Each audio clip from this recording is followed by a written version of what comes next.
Ejo abo twari turi kumwe duhimbaza Noël, ndashaka gusa kuvuga ibintu bibiri twavuze ku munsi w'ejo. Ku munsi w'ejo twaravuze yuko igihe Yesu yavuka nico gihe ca mbere tubona muri Bibiliya abamarayika ngo baramanutse baza basanga aho abungere bari, haka umuco mwinshi, Imana irungika isinzi z'ingabo zo mwijuru ziza guhimbaza, bahimbaza ukuvuka kwa Yesu, baririmba indirimbo abungere bavyihweza. Ejo twaravuze ngo muri Bibiliya yose ni wagenda mu isezerano rya kera nta hantu na hamwe uzosanga muri Bibiliya abamarayika baririmba baza kuririmba mu isi. Igihe cyose muri Bibiliya twumva abamarayika mu isezerano rya kera baba baje kugwana canke baje kuexercer jugement canke baje gucommuniquer message, uravyumva. Ariko muri Bibiliya, muri histoire ya Bibiliya, muri histoire y'ubwoko bw'Imana n'abantu b'Imana, nta na rimwe habonetse ingabo ziva mu ijuru zikaza kuririmba. Ivyo bitwereka kandi bikatwibutsa yuko ikintu cari gikoretse kubona umukiza avutse cari ikintu kidasanzwe ku buryo ijuru ritashoboye kwikontena canke n'abamarayika ngo bashobore kugarukiriza louange zabo ku ntebe y'Imana aho basanzwe bakorera. Ariko izo delocalize barava muri territoire yabo ya worship baramanuka baza mu isi baza guhimbaza. Ico ni kimwe mu bintu bitwereka yuko ikintu cari kibaye cari ikintu gikomeye cimboneka rimwe kidasanzwe, aho tubona baba marayika tumenyereye baza n'inkota baje kuexecuta ordre z'Imana, ariko kandi tubabona baje kugira gute, baje guhimbaza, baje guserebra. N'igihe Yesu Kristo azoza gutora ishengero, Bibiliya nitubwira ko abamarayika bazoza guhimbaza. Bibiliya tubwira ngo bazovuza, marayika azovuza inzamba. Ako kanya abapfuye bazuke, abariho nabo biweze bashobore kumubona.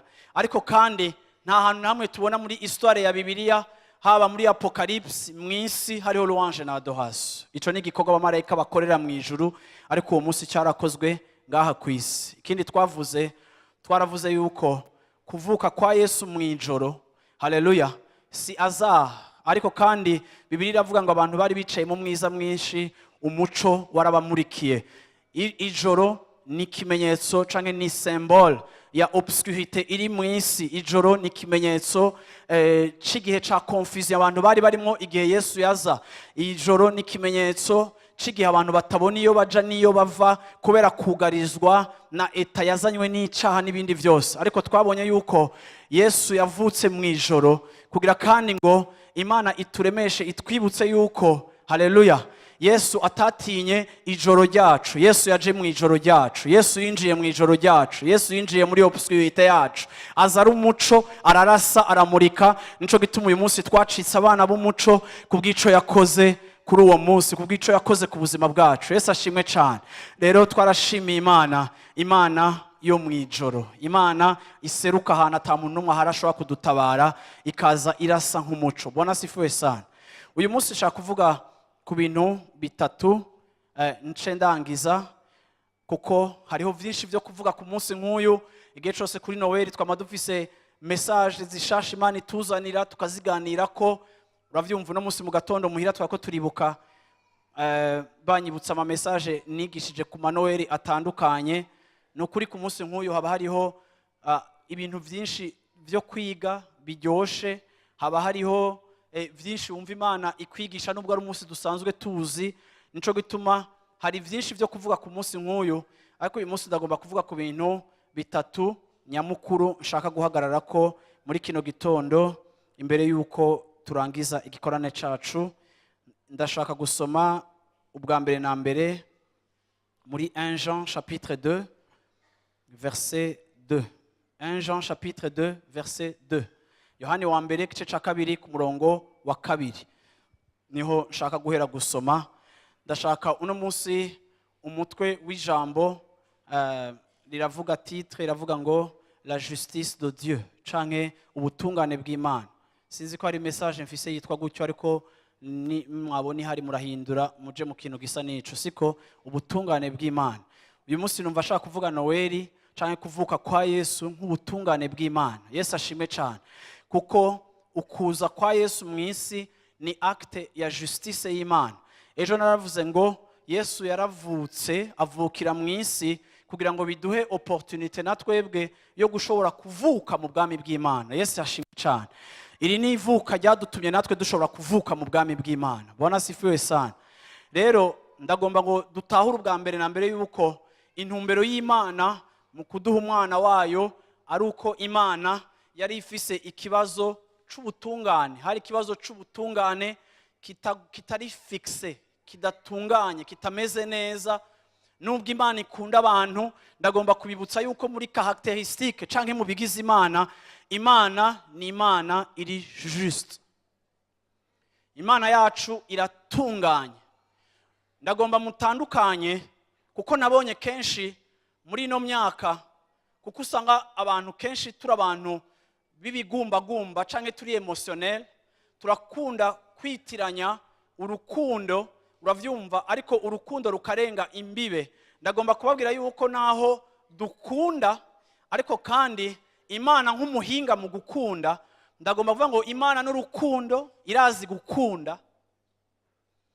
Ariko naho Imana izi gukunda, Imana ntishobora gukengera justice yayo.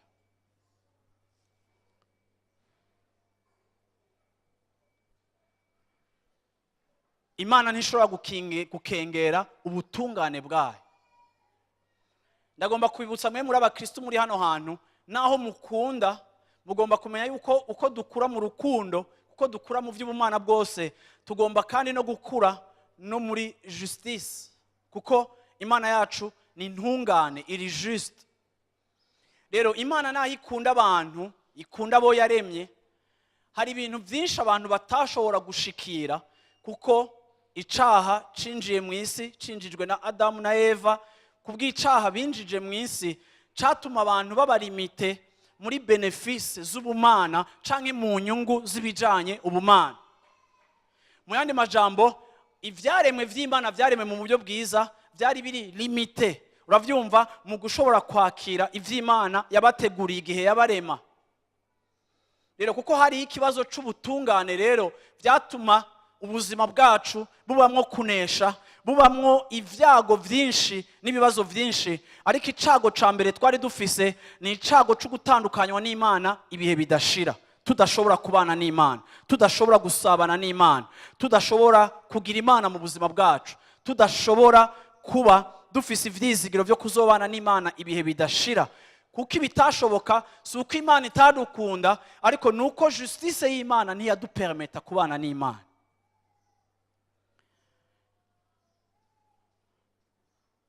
Kuko rero hari ikibazo c'ubutungane, vyasavye ko Imana igira gute? Irondera gukemura ikibazo c'ubutungane kugira ngo ishobore kubana nanje, kugira ngo ishobore kubana nawe, kugira ngo ishobore kutwiyegereza, ishobore kutwakira hafi.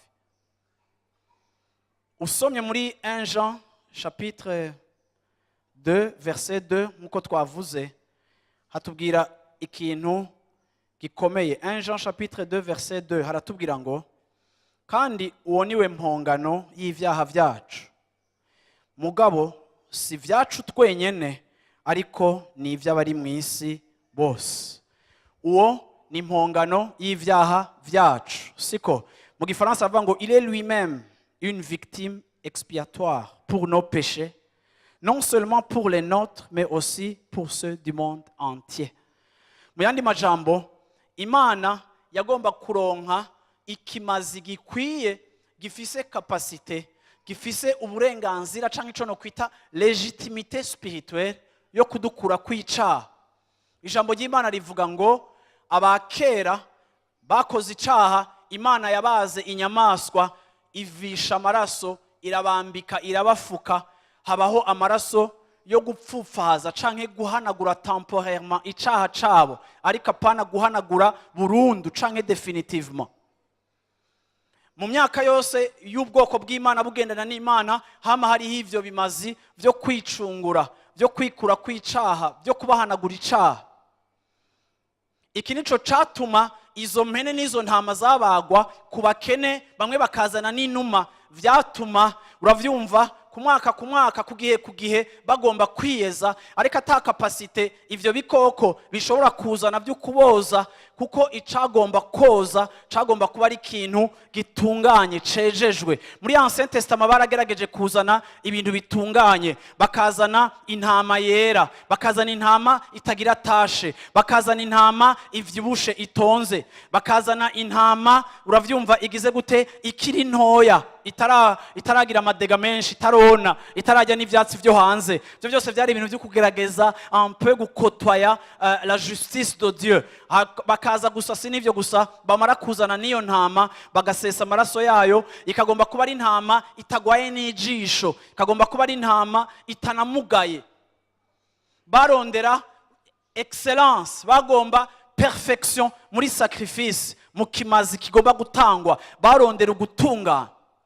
Hari bimazi bitakigwa kugira ngo bikure kw'icaha c'abantu, ariko kwake bagerageza gukotwaya la perfection, ariko kandi ntibigeze bashobora gushitsa ukugororoka kw'Imana. Nico gituma ivyo byose byari ibintu bihanagura icaha c'abantu mu gihe gitoya. Uyu mwanditsi akatubwira ngo uwo niwe mpongano y'ivyaha vyacu. Haleluya. Sacrifice expiatoire. Uravyumva, niwe mpongano, nico kimazi Imana yironkeye, kiri pure, kiri sans tache, kigomba kuza gutangwa ku bwa jewe na wewe. Yesu ashimwe cyane. Haleluya. Rero mugomba gutahura yuko rero kugira ngo Yesu avuke mu nzu ya Yosefu na Maria, avukire hajya ahantu, bwa mbere na mbere biza kureponda kuri objectif ya mbere y'Imana, canke kuri exigence, canke igisabwa ca mbere c'Imana, ninde yokuraho icaha c'abantu. Nikihe cokosora ikosa Adamu wa mbere yakoze, nikihe cohanagura ivyabaye. Amina. Nuko Imana yaduhaye umwana wayo kugira ngo atubere ikimazi c'impongano, ikimazi kitweza, ikimazi kidukura kw'icaha. Bwana sifiwe sana. Haleluya. Rero iyo duhimbaza Noeli tugomba gutahura icambere gikomeye, uyu mwana kugira ngo avuke yaje ari victime, yaje ari kimazi, yaje ari condamné. Condamnation ntiyatanguriye Getsemani canke ku musaraba, yaje deja ari condamné, yaje yaciriwe ko iteka. Uravyumva, yaje nka réponse. Amina. Usomye aho nyene muri 4 verset 10, 1 Jean chapitre 4 verset 10, havuga ngo 1 Jean chapitre 4 verset 10, havuga ngo iki nico kirimwo urukundo, suko twe twakunze Imana, ariko nuko ariyo yadukunze igatuma umwana wayo kuba impongano y'ivyaha vyacu. Igikomeye suko twe twakunze Imana, ariko nuko Imana yadukunze ubwa mbere. Ikintu ca mbere kitugaragariza urukundo Imana yadukunze ubwa mbere, nuko yaduhaye umwana wayo akaza kuba impongano, akaza kuba victime, akaza kuba ikimazi. Ico nico kintu ca mbere kitumanifesta urukundo rw'Imana. Nimwataha mu mazu yanyu, nimwaganira n'abana banyu, nimwaja mu miryango yanyu uyu munsi muko murahimbaza Noel, mubwira abantu, mwibutsa abantu yuko Imana yaratanze ikimazi, yatweretse urukundo mu buryo yaduhaye ikimazi. Ico kimazi niwe mwana wayo, kugira ngo abeho yitange nk'impongano. Uravyumva, ashobore kuza kudukura kw'icaha cacu. Bona sifuwe sana. Point igira kabiri shaka kuvuga ko kuri uyu munsi iravugwa, ikigira kabiri ko Imana yaduhaye sacrifice iri pure, iri sans tache, akaba ari we Yesu Kristo. Ico ni kimwe ni cambere. Ariko ikigira kabiri, hariho besoin canke hariho ubukene bwo gucungurwa, hariho besoin ya hasha. Kubera kuba mu caha isi yari iboshwe, twari munsi y'minyororo ya Satani, twari twacitse abaja ba Satani, twari twacitse imbohe za Satani, twari tujakariye Satani, twari tuganzwa nawe, dutegetswe nawe. Niwe yari imana yacu, tutabizi, twarabirahiye tutabirahiye, ariko niwe yari imana yacu. Kuko Pawulo avuga ngo twatwagwa n'impwemu zitwara abandi bose. Uravyumva? Kuko isi yari umwijima, twese tujakariye Satani, adufise kubushobozi, icaha kidufise kubushobozi, adukoresha ivyo ashaka, tuneshwa, turabatsindwa, tudashobora kubana n'Imana. Kuba hari ikimazi catanzwe ni kimwe, ariko ico kimazi Imana yitangiye ariwe mwana wayo, arico ca mbere. Uyu mwana yarakeneye gushika ahantu aducungura. Igihe Yesu yava ku musaraba, yarahejeje gutanga dote yiwe n'amaraso yiwe. Urupfu rwiwe ni nka dote yatanzwe officiellement. Arabwira Satani ngo birarangiye, aravuga ati ndatanze ikiguzi, ndatanze inkwano, sintanze igiceri, sintanze ifeza, sintanze inzahabu, ariko ntanze ubuzima bwanje, kugira ngo ba bantu bamaze imyaka bakujakariye baboshwe utegeka kubw'icaha, ndatanze igikenewe cyose kugira ngo abari mu isi, abariho uyu munsi n'abazovuka n'urunganwe ruzokurikira bave mu nzara zawe, bave mu minyororo yawe. Ndatanze dote, ndatanze ikiguzi, ndatanze prix. Papa yemera iki kiguzi canje, ikimazi canje, papa arakiryohererwa. Ndikimazi yitoranirije ico yakunze, ndakwije condition. Abanshitseko, abanyakiriye, abazonyizera bazoba bacunguwe definitivement. Nta bikoko bizosubira guhona, nta bikoko bizosubira gutangwa, nta repetition canke izokwamigaruka ku mwaka ngo abantu bakora ikintu gishasha. Bazokozwa une fois pour toutes. Amaraso yanje arakwiye kugira ngo ahanagure icaha c'abari mu isi, akibakureko abeze. Amaraso yanje azokoza, bazocika abera, bazocika abagororotsi. Ndatanze le prix nécessaire. Haleluya, amen. Sacrifice iri parfait. Haleluya. Si ivyo gusa, kandi ikwije amategeko yose. Tuboshwe tuba dukeneye gucungurwa, kuko iyo umuntu aboshwe, uravyumva, abaziritswe n'uyundi mugabo, abari propriété, abari igikoresho c'uyundi muntu. Tutarakizwa twari ibikoresho, twari abantu legalement, turi munsi y'amategeko ya Satani. Muranumva abantu bavuga ngo yango je ngo sindi umwana wa Shetani, ariko ngo sindakizwa. Ngo reka nakubwira ikintu kimwe: kuba uri umwana wa Shetani si décision, kuba umwana w'Imana ni décision. Ariko kuba umwana wa Shetani si décision, ni pas à la naissance. Tu es de lui, tu es fils du diable. Niko Bibiliya ivuga. Si jewe ntimunda umenga nabaye mesha kuri Noël, ku munsi mukuru ndiko ndavanga. Uravyumva? Niko na Yesu yabwiye Abisirayeli bazi ko basenga, abita abana ba wa mugwanizi. Legalement, mu mategeko y'impwemu, utarakizwa urumuja wa Satani. Utarafata decision yo gufatana na Yesu no kumwizera, uri umbabare kubivuga, uri umuntu wa Shetani. Ariko waremwe n'Imana, ariko uri wa Shetani. Ntiwarinze kubihitamwo, ariko niko biri. Uravyumva? Kuko turavukana icaha. Corruption yarinjiye muri humanité, icaha carinjiye mu bari mwisi. Rero ico Yesu yakoze amaze kuvuka, uravyumva, yatanze ikiguzi gituma utakibu wa Shetani, ariko uyu munsi ushobora gucika uw'Imana. Haleluya, Yesu ashimwe. Nuwashavuye ko na mwisi wa Shetani, ndaguhaye inkuru nziza, urashobora kuba uw'Imana. Yesu ashimwe cyane. Ariko ivyo ni wewe ubihitamo, nta uguforsa, kandi nturi uw'Imana kubera uri muri life center. Hariho abaporoti benshi badakijijwe.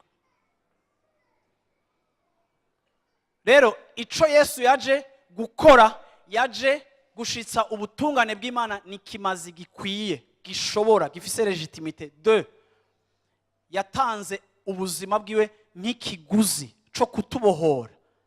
Amina. Ikigira gatatu, uravyumva, arico ndangiriza ko ico Yesu yakoze kigira gatatu, Yesu yagize gute? Ariko ndashaka gusoma uyu murongo kwanza. Haleluya. Luc chapitre 1 verset 68. Igihe Yesu yavuka. Luka igice ca mbere ku murongo wa 68. Sinzi ko umurongo nawusomye ejo. 1:68. Haravuga ngo ati umwami ashimwe Imana y'Abisirayeli kuko igendeye abantu bayo ikabacungura. Umwami ashimwe Imana y'Abisirayeli kuko igendeye abantu bayo ikagira gute? Ikabacungura. Yesu ashimwe cyane. Ukuvuka kwa Yesu kwari gufise intumbero yo kuducungura. Ni ubwami bugwana, ni ubwami bunigana, ni ubwami uravyumva bumwe bwatwaye ikitari cabwo, hakaba ubundi bwami buje kugarura ivyabwo, ariko hakagomba kubaho ikiguzi co kugarura icatakaye, icazimiye, icahenzwe canke icatwawe. Igihe Yesu yavuka baravuye ngo umwami wacu ashimwe. Haleluya. Kubera iki? Kubera igendeye abantu bayo ikagira gute? Ikabacungura. Kuri Noël ntidushobora gutakaza iyi ntumbero no kwibagira yuko kuvuka kwa Yesu kurimo objectif yo kuncungura, yo kugucungura. Iyo bavuga gucungura no kuvuga ngo uri appartenance y'uyundi muntu, ugucungura arakwiapproprier par un prix donné. Haleluya. Ariko kandi hari igihe uza kugucungura azana ikiguzi kidakwiye, hama ubusanzwe wagufise akavuga ngo uranzimvye, uyu muntu ntagugwa ya mahera. Ariko uwo data yarungitse afise ikiguzi gikwiye kitari discutable. Nico gituma Satani atabashije no kurotena imfunguruzo z'ikuzimu. Nico gituma Yesu agiye kuzimu yazigarukanya akazifata, kuko yari afise uburenganzira, kuko sacrifice yiwe irakwiye, iratunganye. Amen. Haleluya. Imana ishimwe cyane.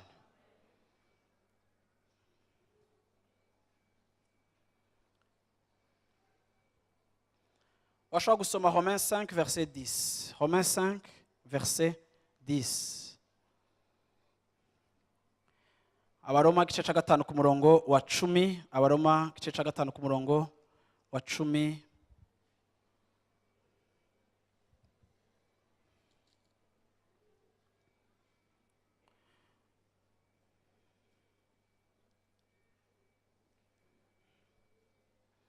Ko tujujwe n'Imana n'urupfu rw'umwana wayo, tukiri abansi bayo, none tumaze kuzura nayo, ubugingo bwiwe buzorushiriza kudukiza. Bwana asifiwe sana.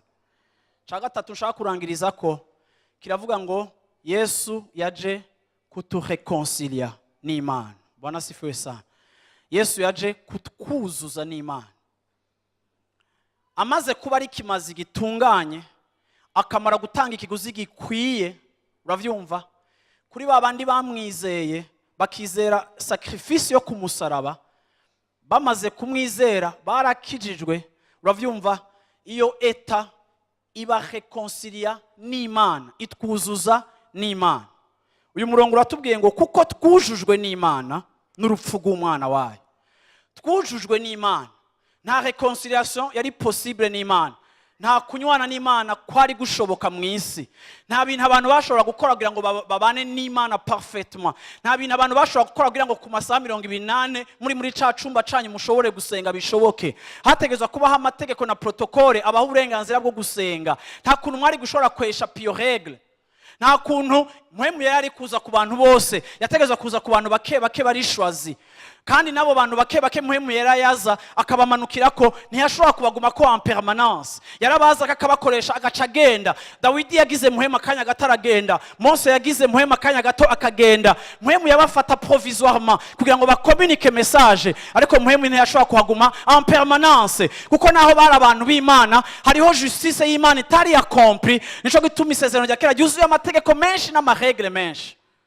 nico gituma ata muntu yashobora gusengera muhira, n'uwashaka gusengera muhira yaja mu idirisha nka Danieli akaraba vers Jerusalem, agasenga araba Jerusalem nk'uko abamizirimo bakibikora uyu munsi baraba sinzi kari mu ruraruko canke sinzi kari hehe, bagakora bakurikiza izo rituel kugira ngo bakomplise la loi, kuko wakora ikintu cyo cyose kijanye na culte en dehors y'ivyo amategeko avuga yacikuwa ubuhanwa n'amategeko. Nico gituma Yesu mukuza ayo mategeko yose yari ku bantu wewe yarayashikije. Nico gituma uyu munsi dushobora kuronka mpwemu yera mu buzima bwacu en permanence. Nico gituma nshobora kuvyuka mu gatondo nkasenga, nshobora gushtura ndi ntwaye imodoka nkasenga.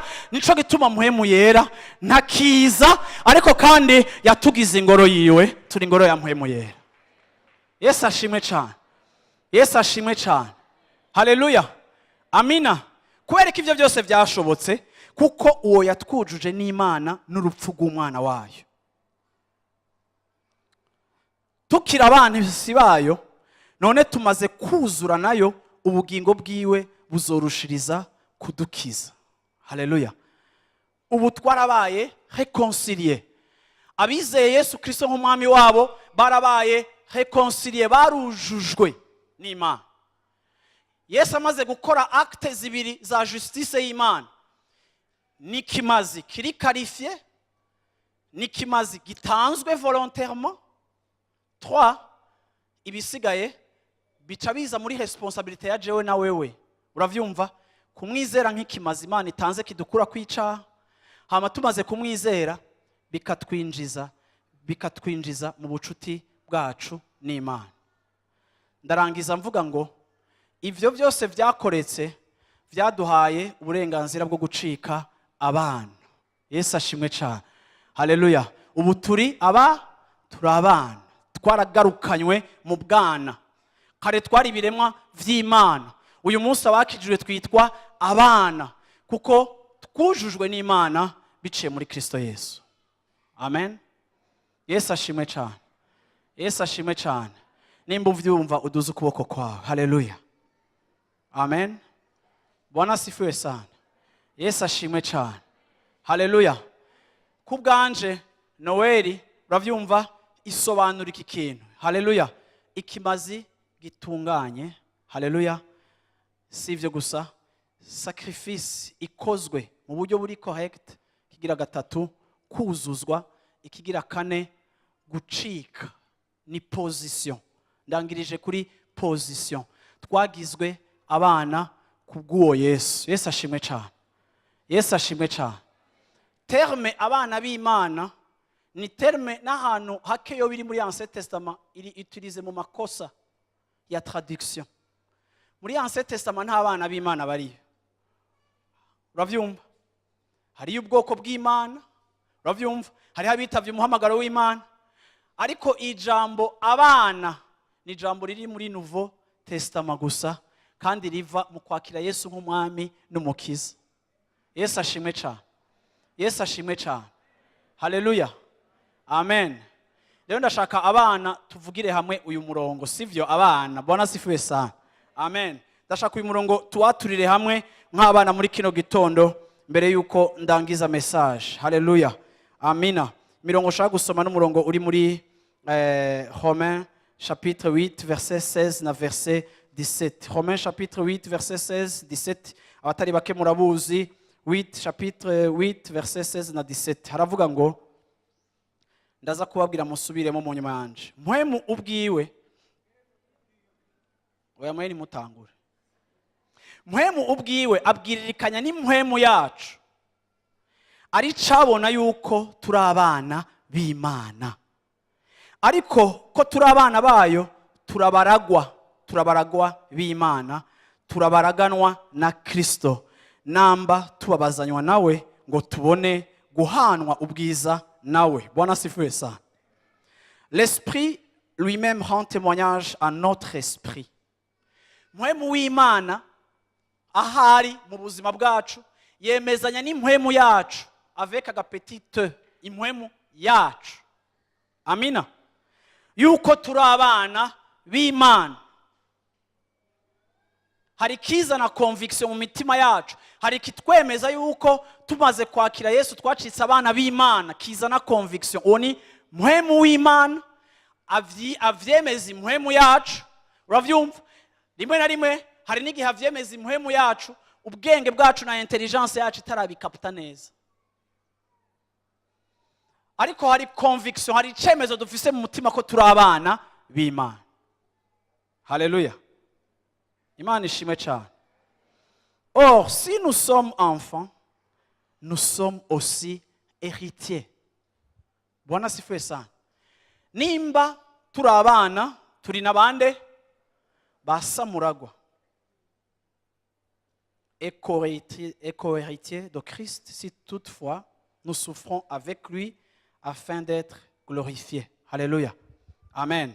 Ndashaka rero uyu murongo muwusubiremo, abana bawusubire. Mubona sifiwe sana. Kuko je shetani ari mu bantu ba motiva guserebra Imana vraiment. Iyo ndamwibutse ncanaka. Kuko numva umenga sinzi ko mwe mwabaye muri primaire, hariho abana usanga mwakuze mwiriza. Hariho abana bari bazi kuzomera. Akakuzomera ivyana bimwe bikama bitaha vyarize. Uravyumva, hari abana bari bazi gucokozana muri primaire. Rero je kenshi hari amaverse menshi atuma numva umenga satani ndiko ndamubwira vya bindi byo muri primaire. Bwana sifiwe sana. Yesu ashimwe cyane. Yesu ashimwe cyane. Haleluya. Hari ibintu uravyumva, hari amajambo y'Imana nibaza ko satani atahura kurusha abakristo benshi. Na Yesu yaravuze ngo na satani arabizi, n'abadayimoni barazi ijambo ry'Imana. Nico gituma ikintu ca mbere satani agerageza gukora mu ishengero ry'abizera no kubanyegeza kumenya ijambo ry'Imana. Kuko harimo ukuri gushobora guhindura ubuzima bwawe muri fraction de seconde iyo wagutawe ukaguhishurirwa. Bwana sifiwe sana. Haleluya. Ntituri abana gusa, ariko turi n'abasamuragwa, turaba héritier. Muri testament y'Imana nuko itazopfa. Kwanza testament nakuyeho iryo jambo je m'excuse, kuko testament yandika umuntu azopfa. Ariko basi muri ordre ya héritage y'Imana quelque part muri liste akazina kanje karimo. Yesu ashimwe cyane. Yesu ashimwe cyane. Sindi umwana gusa, ariko mfise n'umugabane kwa papa, mfise na héritage kwa daddy. Yesu ashimwe cyane. Haleluya. Bwana sifiwe sana. Amen. Maze kunywana n'Imana sinagizwe umwana gusa, ariko nagizwe héritier. Sinagizwe héritier gusa, ahubwo nagizwe co-héritier hamwe na Kristo. Uravyumva, mfise part hamwe na Kristo. En d'autres termes, Kristo ni grand frère. Aba petit frère ba Yesu, amaboko yanyu hejuru. Haleluya. Haleluya. Mubiravye muri genealogie yanyu hari ahantu harimo Yesu. Haleluya. Aba petit frère ba Yesu n'aba petite sœur ba Yesu. Bwana sifiwe sana. Aba petite sœur ndabakunda, barazi ku manifesta. Haleluya. Bwana sifiwe sana. Haleluya. Yesu ashimwe cyane. Amen. Bashaka kunyuma mu murongo tukavuga duhagaze. 16 na 17. Haleluya. Duhagaze. Bwana sifiwe sana kuko ini position. Bwana sifiwe sana. Ini position. Haleluya. Ntitwoserebra Noël ngo twambara amaruje, uravyumva? Urabona, twambara amaruje tugire n'ibindi bintu byose hama twibagire vraiment ko uyu Yesu yaje kudupositiona. Haleluya. Bwana sifiwe sana. Haleluya. Dufise igihagararo c'ubwana. Bwana sifiwe sana. Haleluya. Muri famille hariho place z'imbere ziri réservé kuri mwebwe, atawundi yicara kuzicara kwa abana. Je na wowe turimo mu bicara ku ntebe z'imbere. Haleluya. Amen. Bwana sifiwe sana. Haleluya. Naba bana bikengera uyu munsi protocole irabicarika imbere. Haleluya. Amina. Nimwashika no mwijura abamareka bazokora protocole. Hari igihe abamareka baza kubonekera abantu bakabapfukamira, abamareka agaca batereka kumfukamira. Ndi umukozi nka wewe, haguruka. Ariko Bibiliya ivuga ngo umunsi tuzoza nibo bazokora protocole, ariko bazobanza kubaza Yesu ngo aba ni bande baje? Aba ni bande? Haleluya. Yesu ni wazodupresenta azovuga ngo aba nabogeje imvune zabo, nabafashe impuzu zabo bayoza mu maraso ya wa mwagazi w'intama. Yesu ashimwe cyane. En d'autres termes, langage ijuru rizokoresha mu kutujustifia, c'est un langage juridique. Aba nabameshe imvune. En d'autres termes, aba nabashikije la justice de Dieu. en répondant favorablement à l'œuvre de Christ à la croix. Aba nabashikije ukugororoka kw'Imana mu gushitsa ivy'Imana isaba. Ivyo navyone nta bundi buryo bwo kubishitsa atari ukwitaba kamo k'ico Yesu yakoze ku musaraba. Aba nibo baje. Yesu azotangura kutwakira no kutwiyegereza. Yesu ashime cyane. Amina. Azobana natwe imyaka igihumbi. Haleluya. Tuzogaruka tuze gucira imanza amahanga. Tuzofata inkoni y'ubugabe duce imanza. Haleluya. Nkuko Yesu azobaje guca imanza nk'umwana, natwebwe nk'aba petit frère tuzohagarara nawe ku munsi wo guca imanza. Yesu ashimwe cyane. Haleluya. Ntuzoba ukimeze gutyo, ntuzoba ucidoga gutyo honya. Ntuzoba ugifise niyo mind yo kuvuga ngo je ngo narahweresha ngo twengo twahwereye ngo izuba rya Bujumbura. Oya. Uzoba uri muri position d'office. Iyo uri mu uyu munsi naho utayitahura neza, ariko ico gihe uzoba wamenye neza ico wagizwe. Bwana sifiwe sana. Haleluya. Amen. Dusubiremo rero. Vuga uti mpwemu bwiwe. Subiramo cyane. Mpwemu bwiwe abwiririkanya n'impwemu yacu. Ari cabona yuko turi abana b'Imana. Ari cabona yuko turi abana b'Imana. Ninde cabona ko turi abana b'Imana? Ninde cabona? S'abantu. Ariko c'est Dieu lui-même au travers du Saint-Esprit. Alléluia. Niwe cabona, niwe abishingira intahe, niwe avyemeza. C'est lui le témoin. Si pari na marene wa mariage, sabajama bawe, si pastori wawe, ariko mpwemu yera niwe abwirikanya ni mpwemu yawe. Non seulement ko conversa ni mpwemu yawe, ariko il est le témoin unique. Ashingira intahe sonship yawe, appartenance yawe, ubwana bwawe. Haleluya. Amina. Ku murongo wa 17 ariko ko turi abana bayo turabaragwa b'Imana, turabaraganwa. Murumva yuko dutangura turabaragwa aba héritier, hama kandi ko uravyumva ko héritier, turabaragwa b'Imana, turabaraganwa. Siko nous sommes des héritiers et en même temps nous sommes ko uravyumva yo twongeye ko n'abantu bari hamwe kwa partena kuri même statut ya héritier. Akonza ndavanga reka ndabusubira muri wa 17 rero ntavuga ta commentaire. Ariko ko turi abana bayo turabaragwa b'Imana, turabaraganwa na Kristo, namba tubabazanywa nawe ngo tubone guhanwa ubwiza nawe. Asanga ubabazanwa na Kristo uzohabwa ubwiza hamwe nawe. Yesu ashimwe cyane.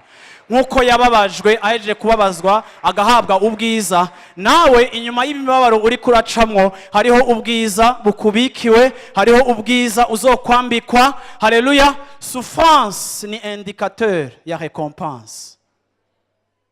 Amen. Amina. Haleluya. Bwana sifiwe sana. Muhagaze gutyo rero ndagomba kurangiza ndababwira ngo igihe Yesu yavuka, basi ni mwicare ngire conclusion. Igihe Yesu yavuka Bibiliya itubwira ngo, nane ndababaze nk'abana kandi muce mukirize, igihe Yesu yavuka ninde yashatse kumwica? Herode uyu. Ba Herode ni batatu muri Bibiliya. N'uyu. Oya, navuze mwami Herode ni batatu muri Bibiliya. N'uyu. Hariho Herode yaciye umutwe wa Yakobo, hariho Herode, ba Herode ni benshi muri Bibiliya.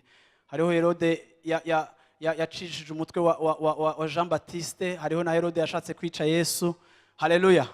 Siko Bibiliya itubwira ngo igihe Yesu yavuka, Herode yagize gute?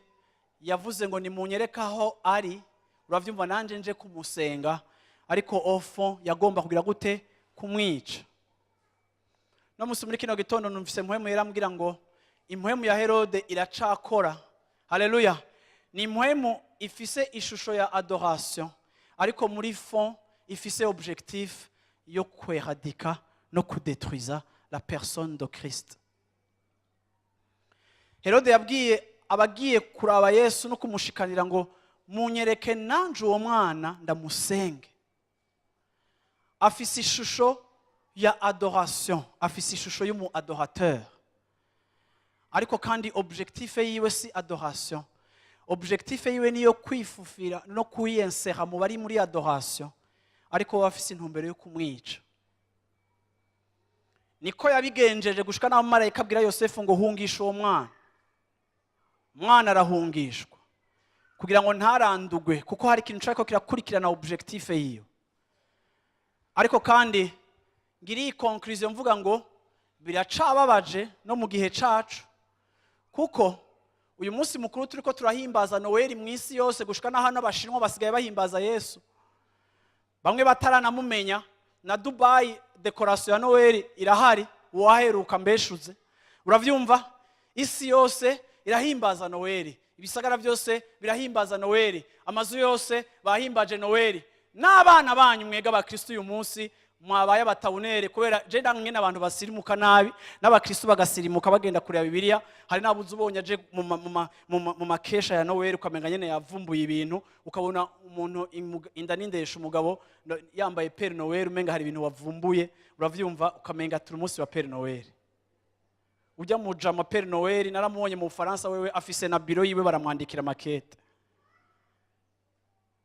Abana banyu bari ku mashuri batababwira Yesu, bababwira Père Noël. Mwashika muhira mukagira gutyo honye. Ejo nako navugana na Pastor Makaka arambara ko uravyumva bobo barigisha abana babo yuko nibo babazanira makado ya Noël.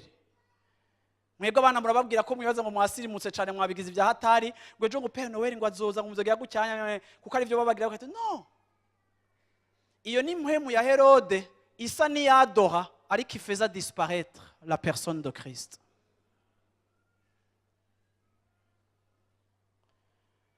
Nimwataha mukagenda kugira iminsi mikuru ya Noel, uravyumva, aho mugenda guhimbaza Yesu ashimwe cyane, aho muronka occasion na opportunité mubwira abantu tutiko turacelebra victime expiatoire yashoboye gushitsa justice y'Imana, hamika ashobora kutureconcilier n'Imana, tukaba twaragizwa abana. Iyi message ndababwiye ni ngufiya, ifise points zine. Vuga uti kimaze gikwije amategeko, hama kigatangwa, hama kikatwuzuza, hama tugacika abana. Simple message.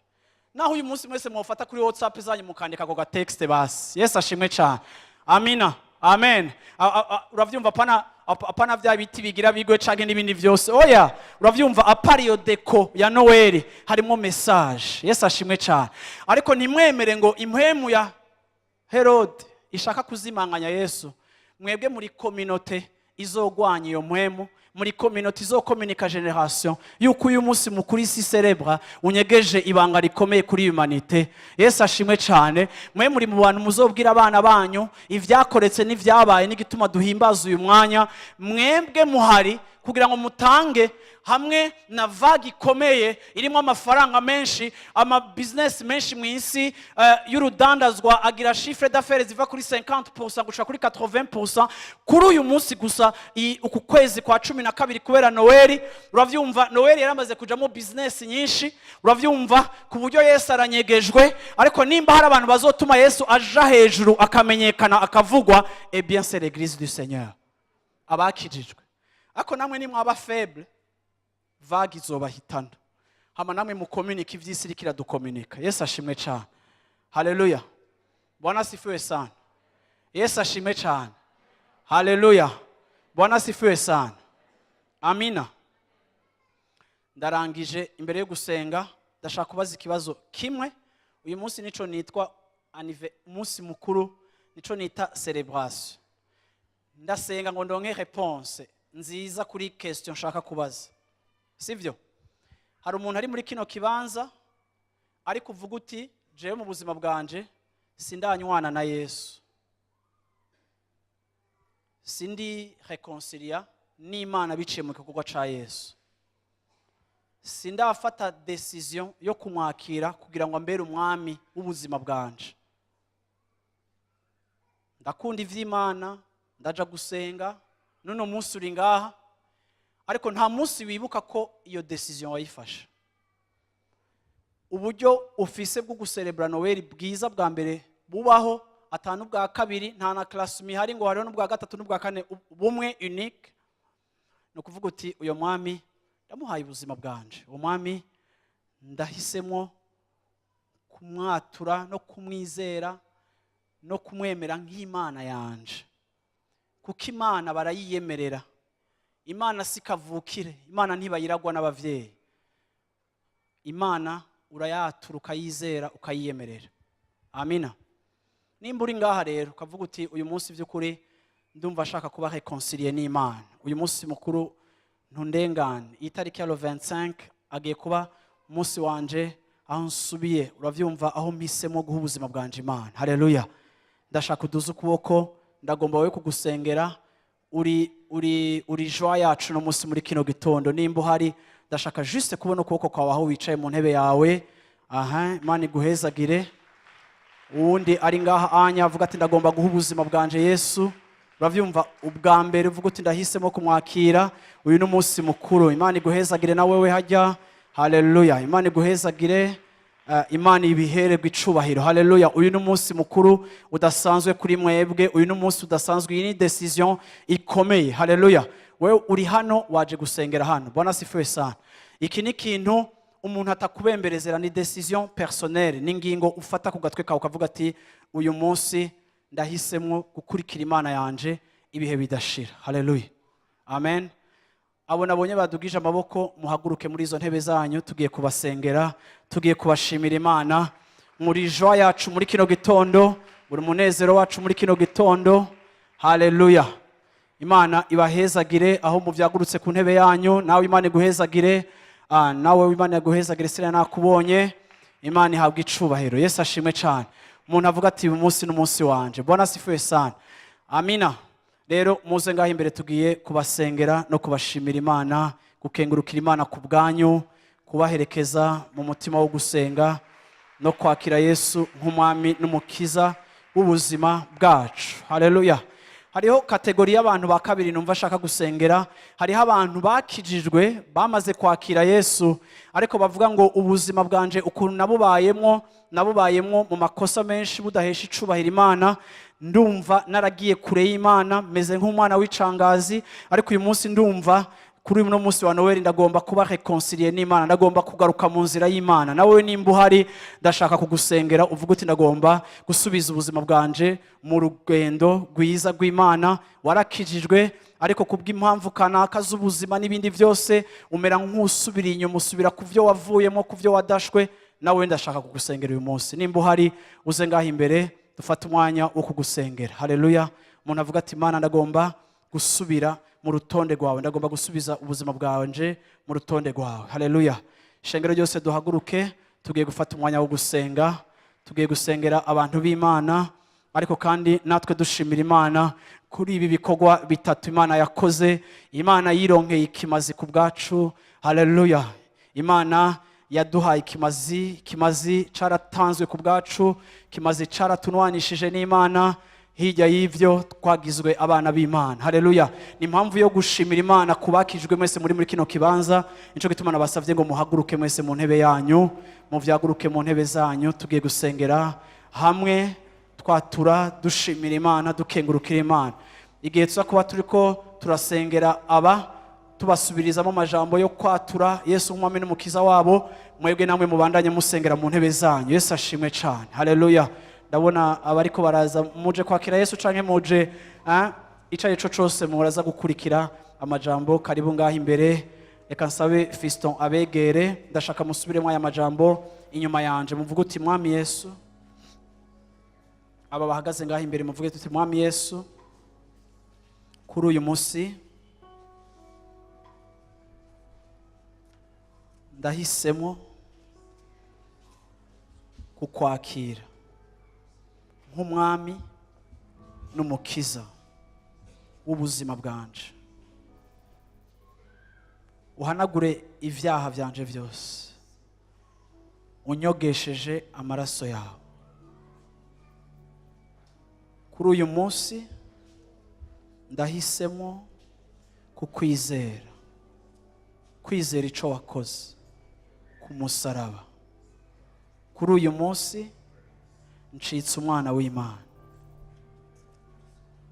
kaze Yesu mu buzima bwanje, kaze mpwemu yera mu buzima bwanje.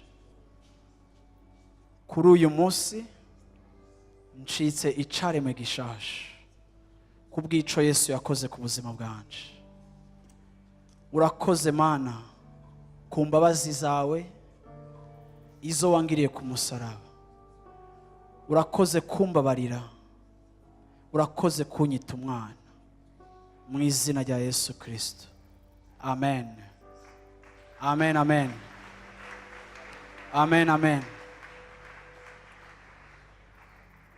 Twese dusengera hamwe, ndagomba gusengera ishengero ryose, ndarangiza sengera aba bantu. Ndashaka gushimira Imana ku muntu wese ari muri kino kibanza wakijijwe. Dushimira Imana ico yakoze mu buzima bwacu, dushimira Imana igikorwa kidasanzwe yakoze, dushimira Imana umusaraba, dushimira Imana ikiguzi, dushimira Imana ikimazi gikwiye gitunganye. Haleluya. Mwami Yesu, turagushimiye kuri uyu munsi mwiza, muri kino gitondo ciza. Mana, turi hano Mana tugushimira ibikorwa vyawe vyiza, ariko Mana tutirengagije Mana igikorwa gikomeye wakoze Mana kuri uyu munsi udasanzwe Mana, aho Mana twibuka ko umwana w'umuhungu yatuvukiye, wavuzwe ngo azokwitwa Emmanuel, uwo ubugabe buzoba ku bitugu vyiwe. Uwo niwe yaje gukuraho icaha c'abari mu isi, uwo niwe yaje gukuraho icaha c'abari mu isi bose, kandi uwo niwe yaje kudutunganya no kudutunganishiriza kugira ngo ashitse ukugororoka kw'Imana, hama biduheshe kunywana n'Imana, hama tumaze kunywana n'Imana dusubire mu kibanza co kwitwa abana. Ndagushimira abana bo muri iyi nzu muri kino gitondo, ndagushimira abana bariko baradukurikira kuri internet muri kino gitondo, ndagushimira abana bari muri kino kibanza muri kino gitondo, ndagushimira abagizwe abana bose bakoraniye hano hantu baje guhimbaza uyu munsi mukuru wa Noël. Ibi Mana birafise akamaro, birafise n'insobanuro guhimbaza uyu munsi mukuru, ariko Mana mu ijuru uyu munsi mukuru icawuteye na mission ya wowe Kristo yaramaze gushitswa mu buzima bwacu. Hariho benshi Mana mission yawe itarashitswa mu buzima bwabo, ico warangije kitarashitswa mu buzima bwabo, icakuzanye kitaraba compris mu buzima bwabo, ariko twebwe twakoraniye hano muri kino gitondo icakuzanye muri rya joro ryacu caramaze kuba effective mu buzima bwacu. Igihe twakwakira reconciliation yarabaye, twaranywanye, turabana, turaba héritier, turaba co-héritier, dusangiye na wewe ku mibabaro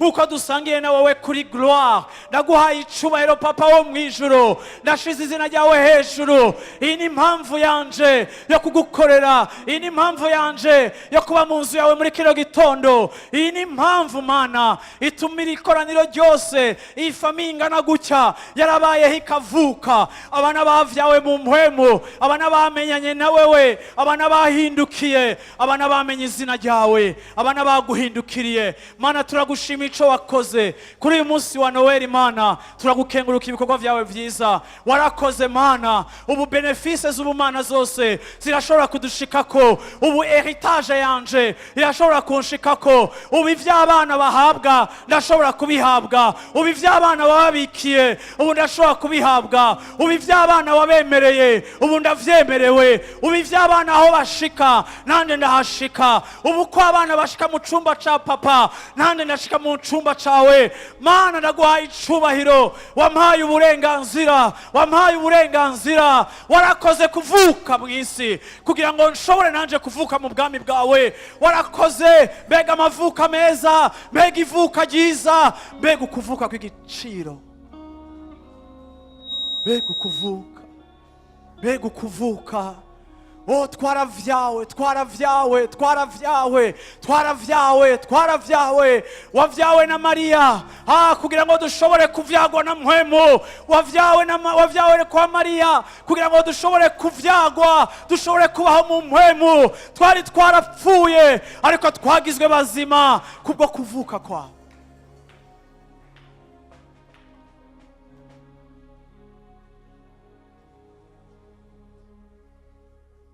Haleluya.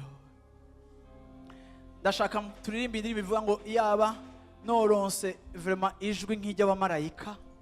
Haleluya. Sinzi ngene ivuga ariko murayumva. Haleluya. Amina. No vraiment amajambo yaba twoyaronka muri kino gitondo, yaba twoba dufise amajwi meza nk'ay'abamarayika.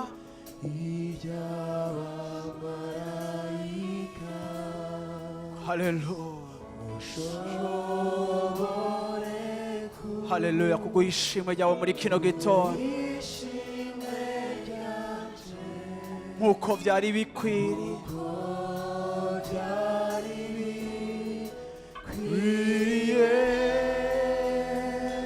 Yabanorose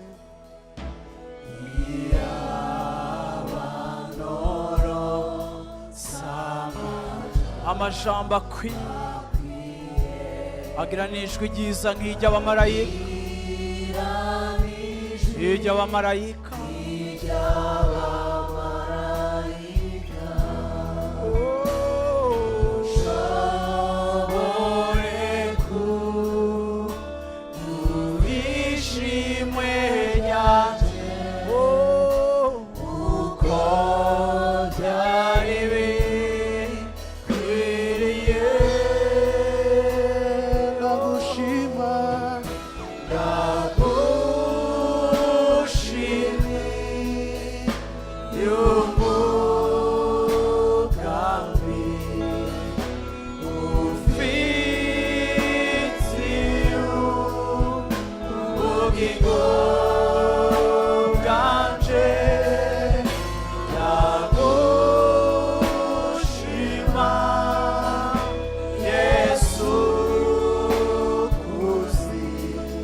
Ndiko ndavuga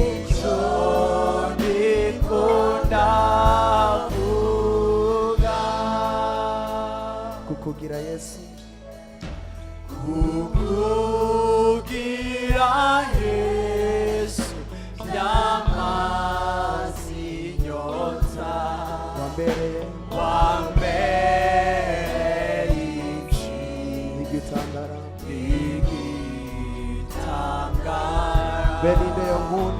beninde yo nkunda uko bikora, nta nshuti nobona inganya wewe. kukugira Yesu,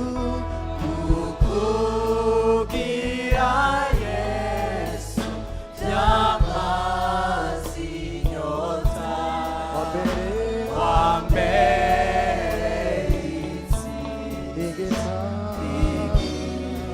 igitangara beninde yo nkunda uko bikora, nta nshuti zobona inganya wewe, nta nshuti zobona inganya wewe. ndagushima mwami Imana,